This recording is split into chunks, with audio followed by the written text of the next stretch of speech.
Algebraic method में हमने दो मेथड ऑलरेडी कंप्लीट किए हैं, method of substitution and method of elimination, और ये हमारा एक लास्ट मेथड बचा है, that is method of cross multiplication. Okay, जो हम आज के क्लास में करने वाले हैं, that is method of cross multiplication. इससे पहले हमने ग्राफिकल मेथड किया है एंड मैंने आपको बताया था अलजेब्रिक मेथड स्टार्ट करने से पहले कुछ कंसिस्टेंसी एंड इनकंसिस्टेंसी कंडीशंस जो है पढ़ने ज़्यादा इंपॉर्टेंट है। Okay, and before starting any of these method आप क्या करोगे, हर बार चेक करोगे कोई इक्वेशन जो है वो कंसिस्टेंट है या नहीं, जो पेयर ऑफ लीनियर इक्वेशंस हैं वो कंसिस्टेंट है या नहीं है, वो आपको हर बार चेक करना है। Apart from that, in method में से मैंने आपको कहा है कि method of elimination is much simpler when you compare this with method of substitution और क्रॉस मल्टीप्लिकेशन। सब्स्टिट्यूशन में क्या होता है, आप एक इक्वेशन को सॉल्व करते हो, उसके बाद उसमें से एक वेरिएबल को निकाल के दूसरे इक्वेशन में सब्स्टिट्यूट करते हो। वेयर इज इन एलिमिनेशन आप दो इक्वेशन को साथ में simultaneously you can solve those equations and एक वेरिएबल एलिमिनेट करके आप सीधे आंसर फाइंड कर सकते हो। Now exam point of view से अगर मैं बताने चाहूँ तो cross multiplication is not very much important. Okay, cross multiplication उतना ज़्यादा इंपॉर्टेंट नहीं है, तो हम बस एक बार क्रॉस मल्टीप्लिकेशन करके देखेंगे क्या होता है एंड उसके बाद कंपेयर करेंगे इसको हम किसी एक और मेथड के साथ। Will take method of elimination. मैंने एक क्वेश्चन लेके रखा है जहाँ पे हमारे पास दो इक्वेशंस हैं। इक्वेशन 1 है हमारा 2x + y = 5 and equation 2 is 3x + 2y = 8। इन दो इक्वेशन को हम सॉल्व करने वाले हैं एंड उसके बाद हम सेम मेथड को कंपेयर करेंगे मेथड ऑफ एलिमिनेशन के साथ कि इनमें से कौन सा ज़्यादा आसान है। ऑब्वियसली बात है, क्रॉस मल्टीप्लिकेशन वाला method is not easier and eight the same time it is very much time consuming. तो आप एग्जाम में कभी भी, जब तक आपको ना बोला जाए क्रॉस मल्टीप्लिकेशन यूज़ करके करने के लिए, तब तक आप क्रॉस मल्टीप्लिकेशन का यूज़ नहीं करोगे। You can go with method of substitution or elimination, but try to avoid using method of cross multiplication when not mentioned in question. Okay, so एक बार देखते हैं मेथड ऑफ क्रॉस मल्टीप्लिकेशन होता क्या है। हमारे पास दो इक्वेशन है 2x + y = 5 and 3x + 2y = 8। So cross multiplication start करने से पहले आप क्या करोगे, हम किसी भी इक्वेशन को तीन पार्ट में डिवाइड करें, एक x का पार्ट है, एक y का पार्ट है और एक कांस्टेंट पार्ट है। Instead of constant we are taking this as 1। Okay, x, y and 1। So x variable के लिए एक इक्वेशन, y के लिए और 1 के लिए हम क्या करने वाले हैं, x के नीचे आपको जो कोएफिशिएंट्स लिखने हैं वो x के ना होके आप क्या करोगे, y के एंड कांस्टेंट को लिखोगे। सो x के नीचे x के कोएफिशिएंट्स ना रख के आप क्या करने वाले हो, क्या क्या नंबर्स हैं हमारे पास यहाँ पे देख लेते हैं। ये है 2, 3 x के, y के हो गए हमारे पास 1, 2 कोएफिशिएंट्स एंड जो कांस्टेंट है वो हमारे पास क्या है, हमेशा स्टैंडर्ड फॉर्म में कन्वर्ट करना is very much important here. So इसको 5 को इधर लेके आओगे तो this will be -5 and left hand side में this will be -8। These are the values we have, coefficient of x, coefficient of y and constant terms. Okay, तो ये चीज़ है जो कि आपको बहुत केयरफुली किसी भी इक्वेशन से रिट्रीव करना है। ओके, हमने x के कोएफिशिएंट लिखे हैं, y के कोएफिशिएंट लिखे हैं और जो कांस्टेंट टर्म है उसको पहले लेफ्ट हैंड साइड में लेके आओ, इक्वल टू 0 के फॉर्म में होना चाहिए। हमेशा आपको स्टैंडर्ड फॉर्म में कन्वर्ट करना is very much important here. बाकी में नहीं भी करोगे तो भी चलेगा, बट यहाँ पे आपको ये करना है। ax + by + c = 0 के फॉर्म में कन्वर्ट करने के बाद इनके कोएफिशिएंट्स लिखने हैं। अब क्या कहा है मैंने, x के नीचे x के कोएफिशिएंट को हटा के क्या बच रहा है आपके पास, 1, 2। सो आप लिखोगे यहाँ पे 1, 2 एंड -5 -8।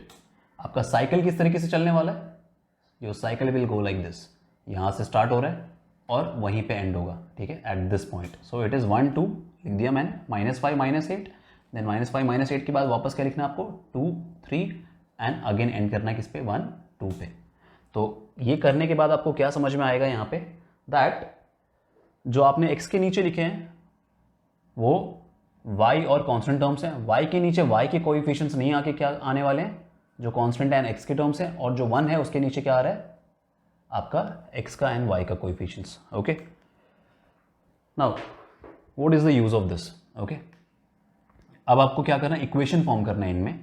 हमेशा पहले मल्टीप्लाई करोगे 1 × -8 देन 2 × -5। ओके, मल्टीप्लीकेशन हमेशा पहले ऊपर से स्टार्ट करोगे फिर नीचे, पहले ऊपर फिर नीचे से। ओके, लिखना कैसे इसको, you will write this as x divided by. Okay, मैंने ये चीज़ इसके नीचे क्यों लिखी है, क्योंकि ये x के नीचे क्या होने वाला है, आप y और कांस्टेंट टर्म के कोएफिशिएंट्स को सॉल्व करने वाले हो। So this is x divided by this into this minus this into this.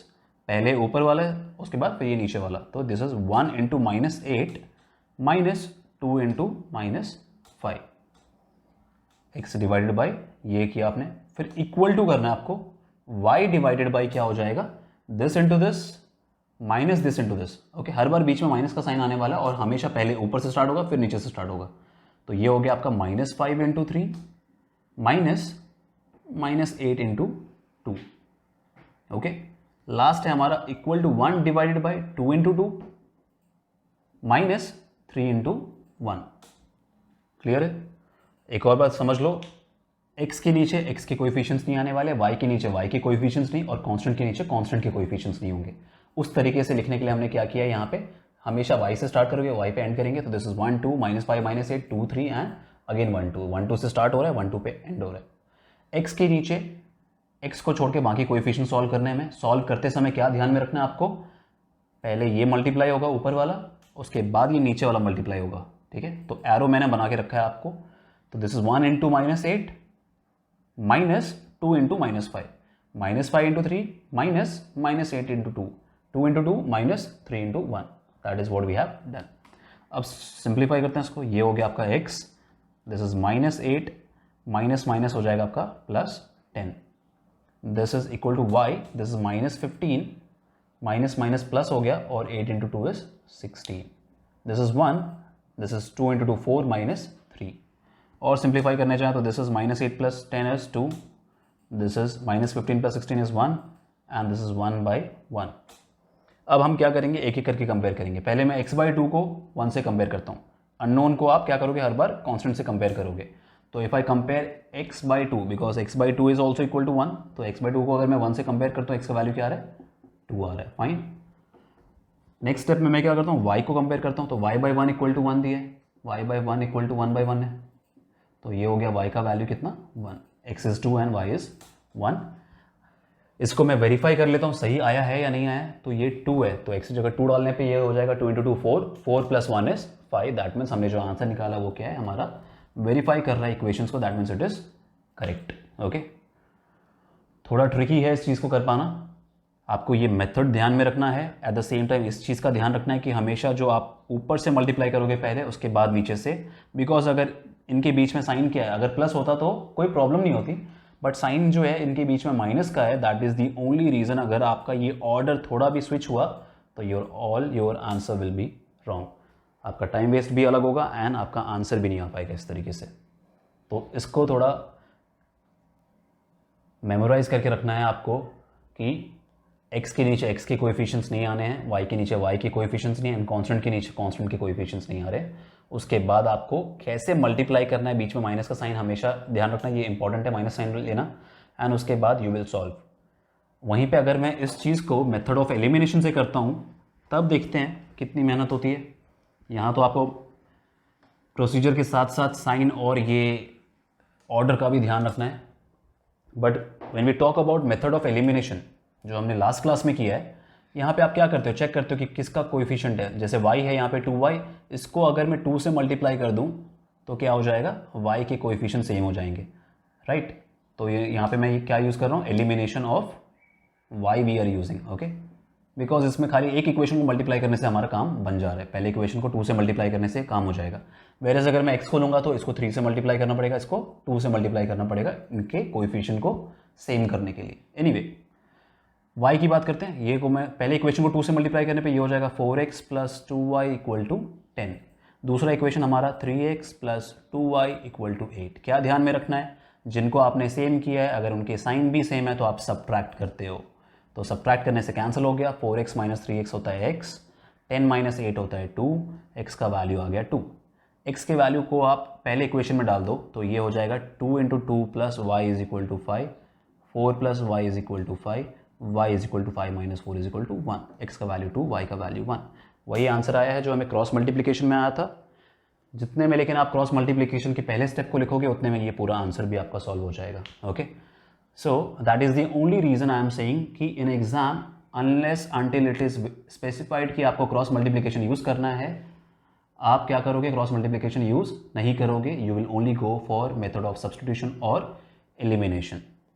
Okay, next class में हम लोग क्या करने वाले हैं, we will take simple situational problems, कुछ वर्ड प्रॉब्लम्स हैं आपके बुक में जो दिए हुए हैं, उनको कैसे अंडरस्टैंड करना है, कैसे उनमें से इक्वेशन फॉर्म करना है और कैसे उन इक्वेशन को सॉल्व करना है।